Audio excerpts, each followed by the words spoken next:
과거에 우리가 동경하고 따라잡으려고 했던 GM이 이제는 거꾸로 타사를 동경해야 되지 않을까. 그 빅3가 망했을 때의 기록들을 쭉 보면 재미있는 게 많은데 정부에다 얼마를 요구했느냐 하면 240억 불을 요구를 합니다. 실업자가 자동차 업계에 한 300만 명이 나온다는 계산치가 나왔거든요. 주기 싫어도 줘야죠. 결국은 준 액수가 전체가 803억 불인가를 지불해요. 줬는데 6개월을 못 버티고 망해요. 당시에 그 UAW가 굉장히 강성이잖아요. 여러 가지 조건들을 많이 요구를 했는데 그 중에 하나가 이제 1984년부터 시행했던 잡뱅크라는 제도입니다. 기업의 사정으로 프로젝트가 줄어들든가 인원을 축소해야 될 그런 경우에 있으면은 혜택과 연봉 보수를 그냥 주게 돼 있는 제도예요. 공장 가동을 안 하는데 월급은 다 줘야 되는. 기업 입장에서는 뭐 위기를 모르지 않잖아요. 남부 지역으로 가고 싶은데 문제는 그런 혜택이 있는데 거기 노동자들이 남부로 가고 싶어 할까요? 안 가죠. 안 가도 나는 월급이 나오니까. 그래서 그때 사실은 도요타도 마찬가지, 현대기아차도 마찬가지 그 남부 지역에 들어갈 수 있었던 계기가 됩니다. 어쨌든 그 당시에 이제 위기는 그런 위기였어요. 어떤 경영상의 위기. 지금의 위기는 저는 이제 다르게 보는 거죠.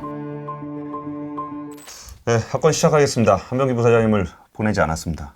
이번에 감사합니다. 이번에 보내면 또 언제 올지 몰라가지고 이상하게 똑같이 얘기하는 건데도 이렇게 얘기하는 거하고 스튜디오하고 얘기하는 게 좀 되게 다른 것 같아요. 훨씬 편하네요. 또 지하실에는 또 밖에서 보는 분들도 있어가지고 지나가면서 보면은 좀 눈치 보이시죠? 눈치 보이더라고요. 저는 막 가서 손도 막 흔들고 막 그런데 그 정도의 좀 제가 아직 없어서 여기 좋습니다. 아까 방송 중에 현대차 2등 얘기하셨거든요. 그러니까 우리가 현대차라 그러면은 되게 글로벌하게 경쟁력이 많이 높아졌는데 우리 국민들의 인식 속에 현대차는 한 5등?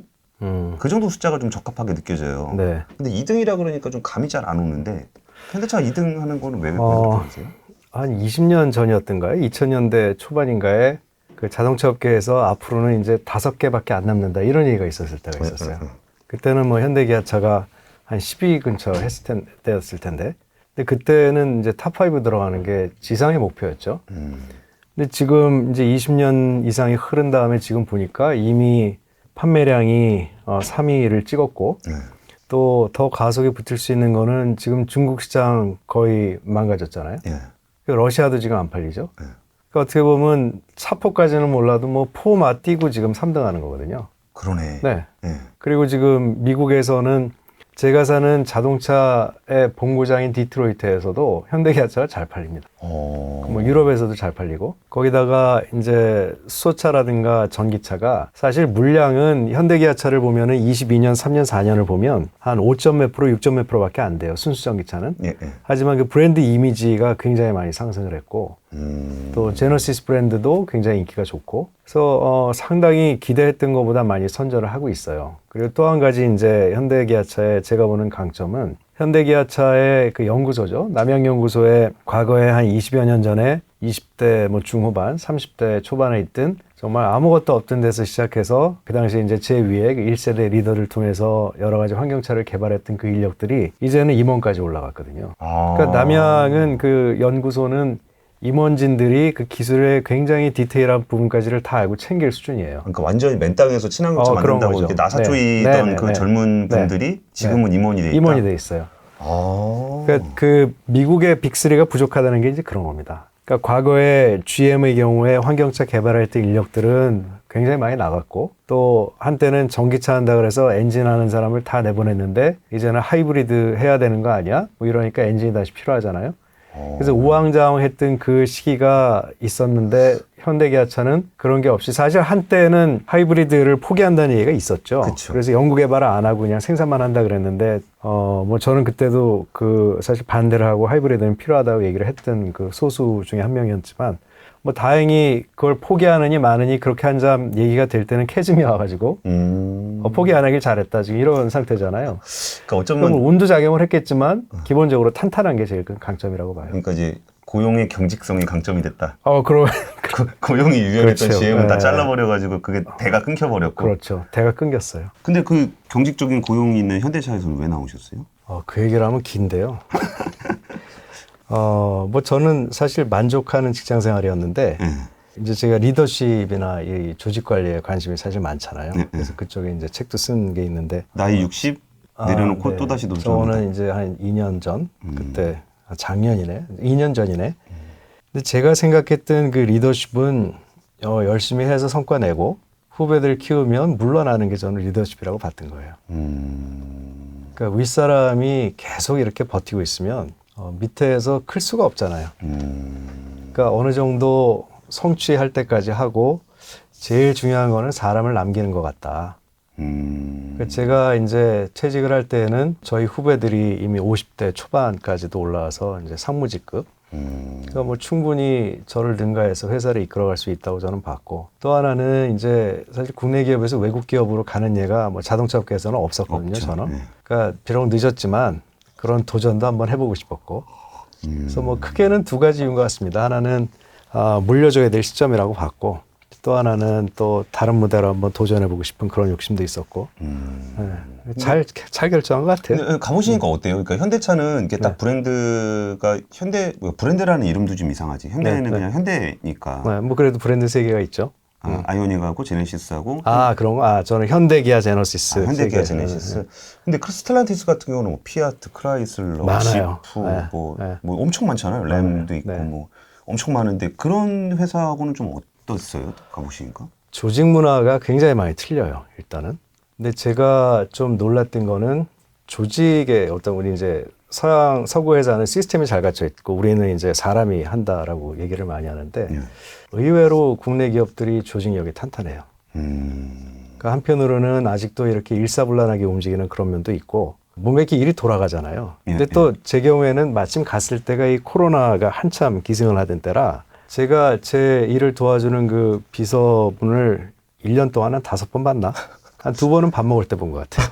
그러니까 다 그냥 집에서 재택근무를 하니까 그리고 제 조직이 미국에 있죠, 중국에 있죠, 프랑스에 있고 이태리의 2지역에 있고 이랬거든요. 그러니까 5, 6군데에 떨어져 있는 그 조직원들하고 소통이 안 되잖아요. 그러니까 그런 어려운 점에 또 몇 개의 기업이 막 합쳤다가 뭐 또 뭐 이렇게 어떻게 보면은 다시 내놨다가 이렇게 굉장히 많은 그 시련을 겪은 기업이라 조직 문화가 크라이슬러의 조직 문화, 피아트의 조직 문화, 푸조 시트로의 조직 문화가 다 이렇게 융화가 안 된 그런 시점이었거든요. 그래서 그럴 수는 있는데 그때 이 생각했던 것보다 좋은 쪽으로 얘기하면 국내 기업의 시스템이라든가 인력풀이 굉장히 잘 갖춰져 있다. 그거는 앞으로도 뭐 크게 제가 보기엔 큰 장점인 것 같아요. 국내 기업들의. 그러니까 이럴 때 저는 그런 생각이 좀 드는데 뭔가 변화의 시기나 이런 때가 오면은 어떻게 변화할 것인가. 평소에 그냥 하던 대로 하는 거에는 큰 문제가 없는데 딱 변화가 딱 해야 되는 타이밍에 그거는 이제 리더십들이 방향 제시도 좀 해줘야 되고 그럼 이거 변화가 됐을 때 그럼 R&D가 얼마나 탄탄하게 잘 준비가 돼 있었는가. 그렇죠. 이런 부분도 이제 꽃이 딱 피는 그런 느낌이 들어요. 제 기억에 워렌 버핏이 그런 이야기를 했던 것 같은데 썰물 때가 돼야 누가 뭐 옷 벗고 수영하는지 안다. 뭐 그런 거 안다고. 그러니까 이런 그 변화기에서는 상당히 그게 다 드러나게 돼 있거든요. 그래서 아까 말씀드린 것처럼 그 인력이 얼만큼 탄탄한가. 그리고 또 하나는 이 플랜을 짜는 게 굉장히 중요한데 뭐 흔히 이제 그 재정적인 관점까지를 다 보고 하는 거 이제 프로포마를 짠다고 얘기하죠. 아니면은 기업에서는 그 프로덕트의 그런 그 로드맵을 짜기도 하고 또 테크니컬한 로드맵을 짜기도 하고 근데 훨씬 약했던 것 같아요. 제가 경험했던 좀 약했던 면이 있고 무엇보다도 중요한 거는 미리 대비를 할 때 그게 어떤 자본을 가지고 대비를 한다든가 뭐 이런 거보다 사람이 준비가 돼야 되는데 뭐 창피한 얘기지만 제가 스텔란티스의 배터리를 글로벌 담당을 하는데 저희 조직에 그 배터리 셀을 전문으로 한 사람이 정말 극소수였습니다. 근데 사실 생각해보면은 배터리가 뭐 올 거라는 생각을 그렇게 옛날부터 말은 했지만 그냥 갑자기 와가지고 갑자기 확 불어나가지고 배터리 전문가라는 사람이 사실 그렇게 많지는 않잖아요. 그래도 뽑으면 되잖아요. 뽑지도 않았다. 근데 마인드셋은 우리가 셀을 안 하는데 왜 사람이 필요해? 이제 이렇게 생각을 하는 거죠. 와, 그것도 참 문제네. 네. 그래서 제가 이제 얘기한 게 현대랑 뭐 LG한테는 좀 죄송한데 LG가 엔솔이 벌금 많이 냈잖아요. 현대하고 그쵸. GM에다가. 근데 그렇게 됐던 거는 현대하고 GM의 배터리 전문가가 많아서 가능했던 거예요. 그치. 문제가 어디서 발생했는지. 이게 어디서 발생했냐 가지고 뭐 얼마나 티격태격했겠어요. 저도 그 자리에 있었고. 근데 OEM에 그런 전문 인력이 없으면 뭐 증명을 못 하죠. 할 말도 없고. 저 그 얘기 들었어요. 컨트롤을 못 하는 거예요. 그러니까 애플에 그 반도체 파운드리 전문가가 그렇게 많다고. 그건 말 되는 겁니다. 그러니까 반도체 네. 파운드리를 자기네들이 뭐 칩 직접 하는 것도 안 아니고 하는데? TSMC가 다 해주고 네. TSMC는 세계 최고의 회사인데 네. 그 안에 파운드리 전문가가 엄청 많다는 네. 거예요. 그러니까 오히려 파운드리를 TSMC한테 가르치면서 찍어달라 그런다는 거예요. 그러면 뭐 서플라이어가 꼼짝 못해요. 네. 그래야 일이 진척이 되고. 근데 GM 포드 같은 경우는 사실 이렇게 자동차 처음 하실 때는 네. 되게 동경하는 회사이자 뭔가 그럼요. 네. 따라잡는다는 생각까지는 거의 안 하셨을 것 같은데. 그러니까 넘사벽이죠. 뭐 특히 GM은 사실 포드가 1900년대 초만 해도 뭐 제일 잘 나가던 회사예요. 그래서 그 당시에 제가 아까 말씀드렸던 디트로이트에서 200개의 자동차 회사가 뭐 생기고 뭐 망했다. 이 책에 보면 이런 식으로 합니다. 어떤 회사가 있는데 이 회사의 몇 년도의 판매량은 2등, 포드에 이어서 계속 이렇게 나오거든요. 포드에 이어서. 네. 그런데 GM이 이제 그 여러 개가 연합이 돼서 생긴 그런 회사잖아요. 그렇죠. GM이라는 차가 없죠. 네, GM이라는 차가 없죠. 그 이제 제일 오래 그 브랜드를 유지하는 게 캐딜락인데 캐딜락도 보니까 포드가 먼저 시작을 했던 회사고 그 헨리 포드의 그 현재 그 포드라는 회사는 포드가 2번을 회사를 말아먹고 3번째 만든 회사예요. 아, 그래요? 네. 근데 하여튼 그런 그 오랜 역사를 가지고 있는데 그렇게 오랜 역사를 가지고 있음에도 불구하고 지금 그 최근에 이제 환경차 같은 경우에는 그런 인력들이 계속 보존이 안 됐던 게 사실은 큰 문제고 뭐 앞으로도 그렇게 인력 수급이라든가 이런 거는 뭐 계속 좀 신경을 쓰지 않으면 이 과거에 우리가 동경하고 따라잡으려고 했던 GM이 이제는 거꾸로 다른 타사를 동경해야 되지 않을까. 근데 한 가지 문제는 제가 보기에는 그 100년 동안에 미국의 자동차 기업이 그렇게 호황을 누리고 잘 했음에도 불구하고 지금은 사실 역전이 됐잖아요. 근데 역전이 된 사실을 정확하게 인지를 하거나 인정하지 못한다는 생각도 많이 했어요. 근데 우리나라 분들도 잘 인정을 못 하실 것 같은데요. 현대차 2등 얘기하면은 좀 헷갈려. 에이, 설마 현대차 너무 빨아주는 거 아니야? 막 이런 얘기들 하는데 뭐 실제로 많이 달라졌죠. 늘 객관적으로 얘기를 하는 편이라 지금은 탄탄해요. 굉장히 탄탄하고 포트폴리오는 나쁘지 않고 내연기관의 또 환경차의 승용에서부터 상용까지를 다 커버하다 보니까 사실 현대차 상용차는 뭐 별로 이렇게 돈벌이를 하는 조직은 아니겠지만 그래도 저는 필요하다고 보죠. 그런 부분도. 전조공장 많이 힘들다 그러던데. 뭐 옛날부터 그랬습니다. 그게 뭐 2008년 금융위기 때 3사가 망했었잖아요. 그랬죠. 네. 빅3가 망할 수 있을 거라는 생각을 사실 못 했었는데 네. 그때 망한 거는 사실 파이낸스적인 이유가 좀 있긴 했던 것 같은데 그렇게 망하고 재건되는 과정들은 좀 어떻게 보셨어요? 그 빅3가 망했을 때의 그 기록들을 쭉 보면 재미있는 게 많은데 그 시점이 2008년이에요. 2008년까지 연말까지가 조지 부시가 대통령을 했고 그 다음에 이제 오바마 행정부로 넘어갈 때죠. 근데 2008년 11월 달에 GM과 당시 크라이슬러, 포드는 의외로 2006년도에 그때 그 앨런 멀릴리라는 그 CEO가 자금 확보를 해서 현금이 200억 불 이상이 있었습니다. 근데 이제 두 회사가 문제가 돼서 여기에 정부에다가 보조금을 요청을 한 거예요. 우리 이거 돈 떨어졌다. 근데 실제 GM이 2007년과 8년 두 해 동안 본 적자가 거의 800억 불이거든요. 그래서 정부에다가 얼마를 요구했느냐 하면 240억 불을 요구를 합니다. 공화당에서는 당연히 이거 왜죠? 우리가 자기네가 경영이 잘못했는데. 그러고 이제 의회에 호출을 했는데 이때 그 빅3의 3사의 100조네 100조. 지금 그렇죠. 100조 넘을 거예요. 그래서 이 CEO들이 그레이하운드 버스를 타고 한 게 아니라 당연히 회사의 전용기를 타고 한 거죠. 그 뉴스에 난리가 났었어요. 아니 자기네 회사 망한다고 돈 달라 그러면서 국민 세금인데 그거를 저렇게 타고 와? 이제 이렇게 된 거죠. 그래서 의회에서 굉장히 질타가 많았고 한국에서 좀 배워야 되는데 거기 갈 때 패션 어떻게 해야 되고 그렇지. 우리 한국 사람들은 그럴 때 꼭 환희발을 타고 가야 돼요. 그래서 그때 굉장히 이슈가 됐는데 문제는 결국 돈을 줍니다. 왜냐하면 안 주려고 했더니 실업자가 자동차 업계에 한 300만 명이 나온다는 계산치가 나왔거든요. 주기 싫어도 줘야죠. 거기다가 대통령에 선출된 오바마는 굉장히 러스트벨트의 우호적인 입장이었고 그래서 오바마 행정부에서 부시 때 마련한 그 구제 자금이 있어요. 그 타프라고 하는데 그 구제 자금으로 170몇 불을 주자 결정이 되고 일단 GM과 크라이슬러에 130몇 억 불인가를 이제 줍니다. 오바마 행정부가 들어섰죠. 그랬더니 240억 불 달라다가 350억 불을 요청을 한 거예요. 올렸네요. 네. 그러니까 이제 오바마 행정부에서도 아니 이거 뭐야 이러면 이게 밑 빠진 덕에 물 붓기인데 이제 이렇게 됐겠죠. 근데 결국은 준 액수가 전체가 803억 불인가를 지불해요. 와, 100조 진짜 좋네요. 네, 네. 줬는데 6개월을 못 버티고 망해요. 와. 그게 이제 챕터 11이죠. 뭐 우리로 얘기하면은 회생신청. 회생신청. 법정관리. 네, 법정관리. 챕터 11을 4월 달에 크라이슬러, 6월 달에 GM 이렇게 이제 신청을 하게 되죠. 그래서 지금의 위기랑은 조금 구별이 되는 게 당시에는 크게 이유가 첫 번째로는 경영을 방만하게 했다. 이게 하나 나오고 또 하나는 당시에 그 UAW가 굉장히 강성이잖아요. 그 UAW가 노조. 여러 가지 조건들을 많이 요구를 했는데 그 중에 하나가 이제 1984년부터 시행했던 잡뱅크라는 제도입니다. 그건 뭔가 하면 기업의 사정으로 그러니까 뭐 프로젝트가 줄어들든가 인원을 축소해야 될 그런 경우에 있으면은 혜택과 연봉 보수를 그냥 주게 돼 있는 제도예요. 공장 가동을 안 하는데 월급은 그렇죠. 다 줘야 되는. 네. 그러니까 그러다 보니 2005년에 디트로이트 지역에서 그 혜택을 받았던 사람이 12,000명.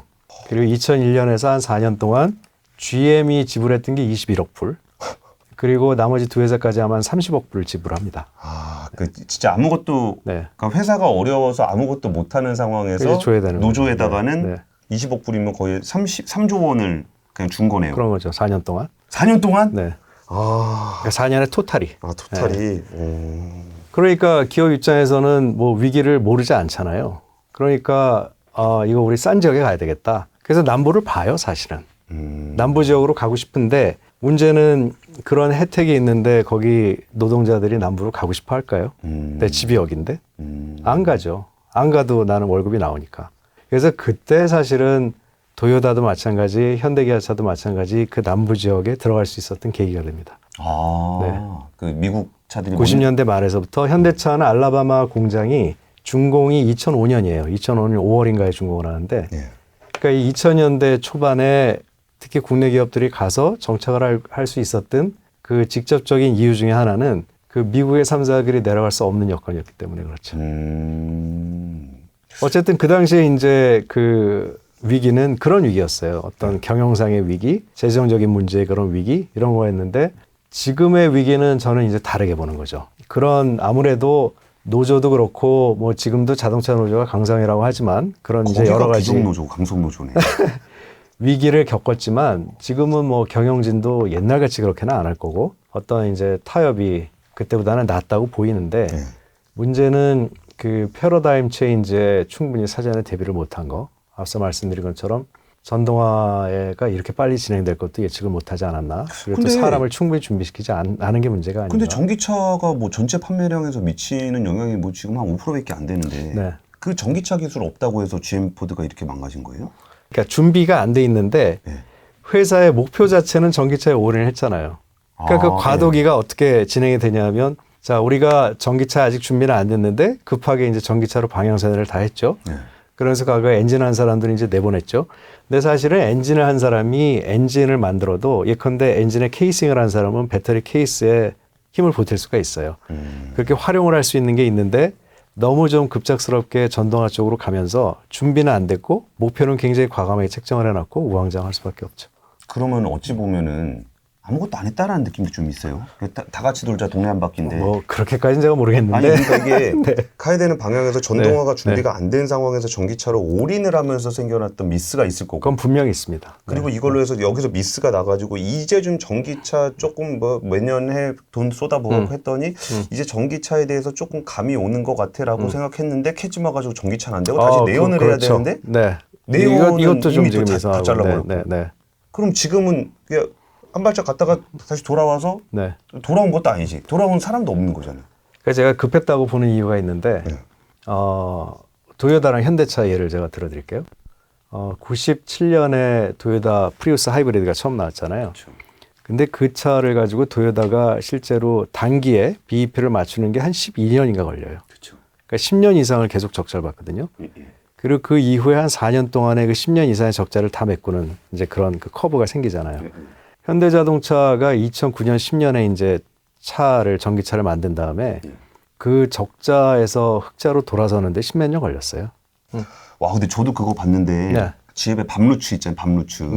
그 아저씨가 쓴 책에 보니까 그게 그때 막 2008년 금융위기 때 막 청문회 하니까 야 니네 연비 좋은 프리우스 같은 차 왜 못 만들고 이렇게 기름 많이 먹는 거 해서 기름값 올라가니까 니네 회사 망한 거 아니냐. 그때 박루츠 부회장이 그 당시에 청문회에서 말도 못하고 돌아오는 길에 거기다 책에다 써놓은 게 야 내가 그 프리우스 만들어가지고 10년 동안 적자 봤으면 나는 3년 있다 잘렸다고.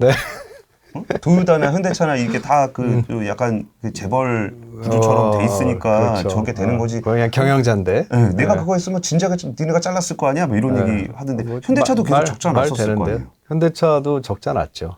그 과거에 이제 저 아이오닉하고 니로를 개발할 때도 그 적자가 이미 예견이 됐어요. 그래서 그걸 어떻게 메꾸느냐 가지고 굉장히 고심을 했었고 제가 기억하기에는 아마 2022년 3년이 처음으로 흑자를 냈을 겁니다. 언제 처음 나왔죠? 환경차. 그러니까 환경차의 연역으로 다 보면 2009년 10년 뭐 베르나나 이쪽으로 봐도 한 15년 가까이 걸리죠.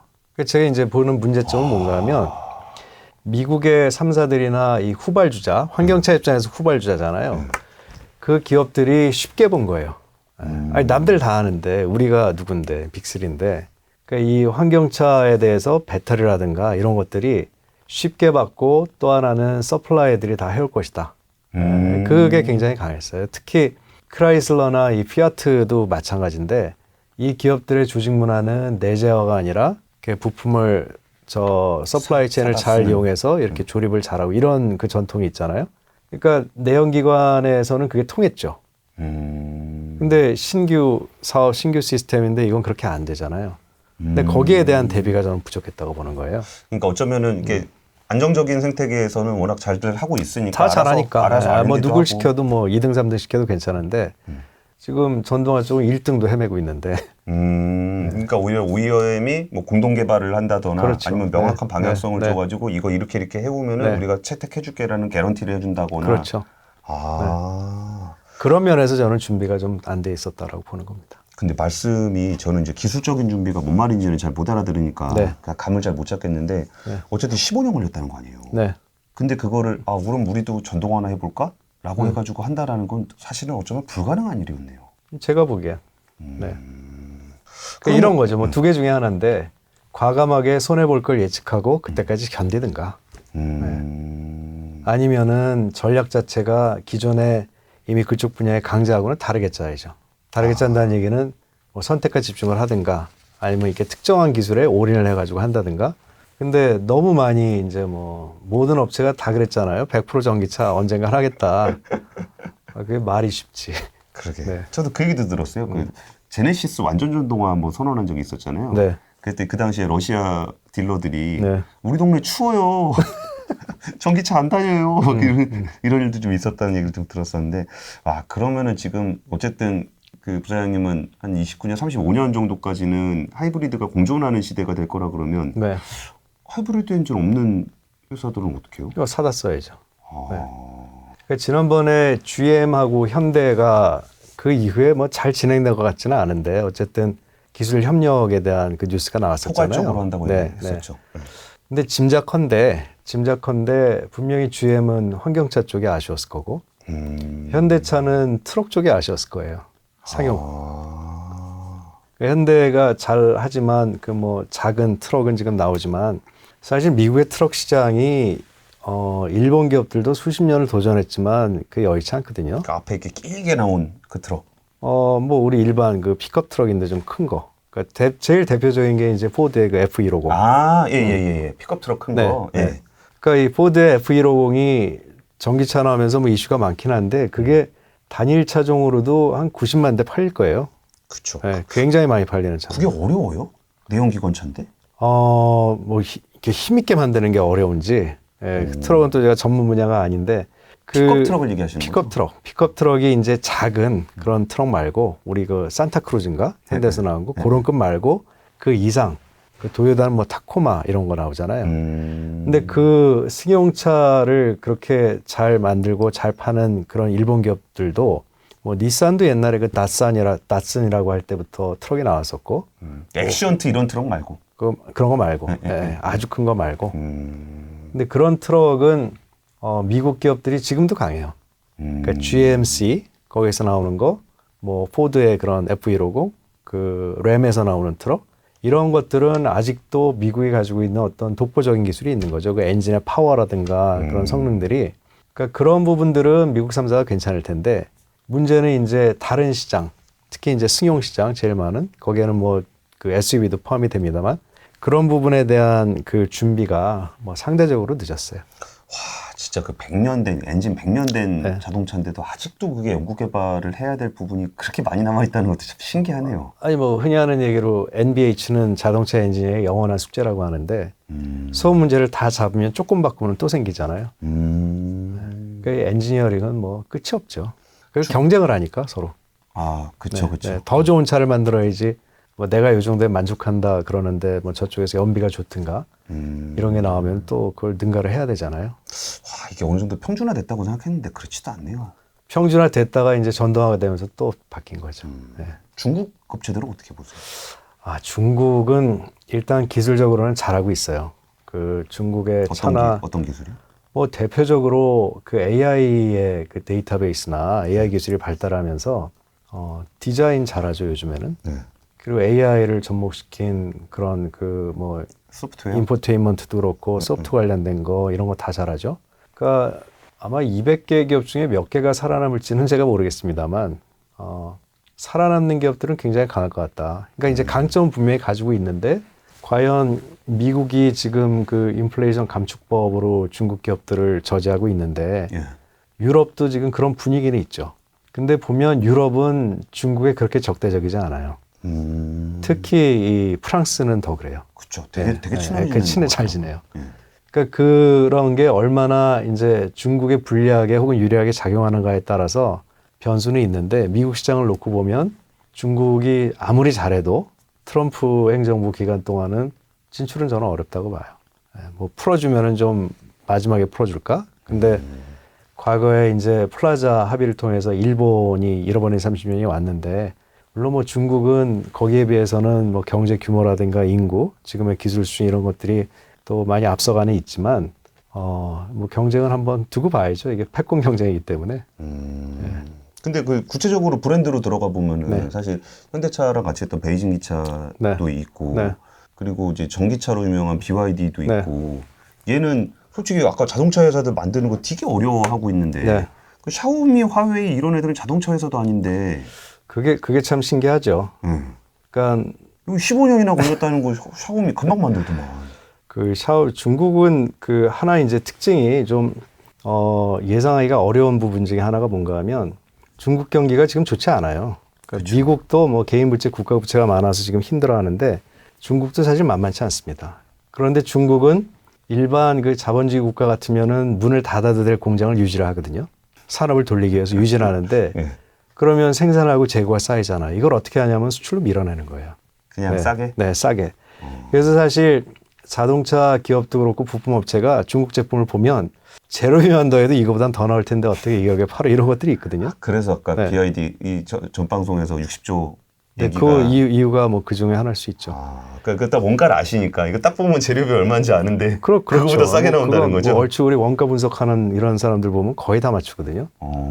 그 문제가 이제 서플라이에 돈을 안 준 것도 있고 그 본인들이 손해 보는 것도 있는 부채가 그렇게 상당히 쌓였다는 얘기일 텐데 그거를 지금은 이제 버티는 겁니다. 어떻게 버티냐면 이 중국에서 무서운 거는 이 굴기 들어가는 거잖아요.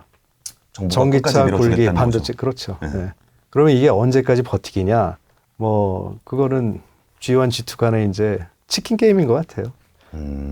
미국은 누르려고 할 거고 중국은 이제 거기에서 벗어나려고 할 거고 이게 언제까지 서로 치킨 게임에서 누가 승자가 되느냐 그거는 뭐 지켜봐야 될 상황이죠. 근데 참 이번 부분들이 참 뭐 아무것도 모르는 제 입장에서는 현대차가 친환경차 만드는데 뭐 15년 해가지고 겨우 BEP 맞췄다 그러는데 자동차 해보지도 않은 샤오미, 화웨이 이런 애들은 또 만들어갖고 또 되게 잘한다 그러고. 그거는 또 첫 번째로 제가 보기에는 일단 집중을 잘 한 것 같고요. 집중. 네. 그러니까 지금 많은 회사들의 아까 말씀드린 그 패착이 너무 한꺼번에 다 벌리려고 한 그런 것들이 있잖아요. 근데 이 지금 중국 회사들 같은 경우에는 전기차가 차종이 그렇게 많지 않아요. 지커 같은 경우에는 001, 009 뭐 이렇게 두 차종 가지고 하고 있고 그래서 그 몇 개 안 되는 차종에 집중을 했던 게 큰 저는 강점이라고 보고 제가 그 숫자들을 한번 찾아본 게 있는데 네.